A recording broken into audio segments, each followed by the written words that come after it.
আল্লাহ পাক বলেছেন শোনেন, ইল্লা মান তাবা, যে অনেক গুনাহ করেছে, শিরক করেছে, জিনা করেছে, মদ খেয়েছে, বেদাত করেছে, হারাম খেয়েছে, আল্লাহ পাকের অবাধ্য হয়েছে, নামাজ পড়ে নাই, যাকাত দেয় না, ইত্যাদি ইত্যাদি অনেক অন্যায় করেছে,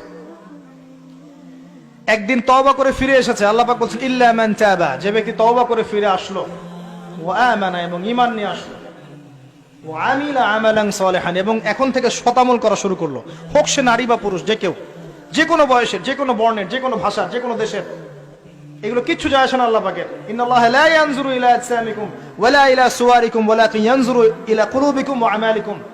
আল্লাহ পাক শুধু কলব দেখেন, আমল দেখেন, রক্ত মাংস বর্ণ এগুলো দেখেন না। আল্লাহ পাক ফিরে এসেছে, আমল, ঈমান এনেছে, আমল সালেহ করেছে। আল্লাহ পাক বলছে উলাইকা, এরাই তারা, ইউবাদদিলুল্লাহু সাইয়্যাতিহিম হাসানাত, এরাই সেই ব্যক্তি যাদের সমস্ত গুনাহকে আমি আল্লাহ নেকি দিয়ে পরিবর্তন করে দেব।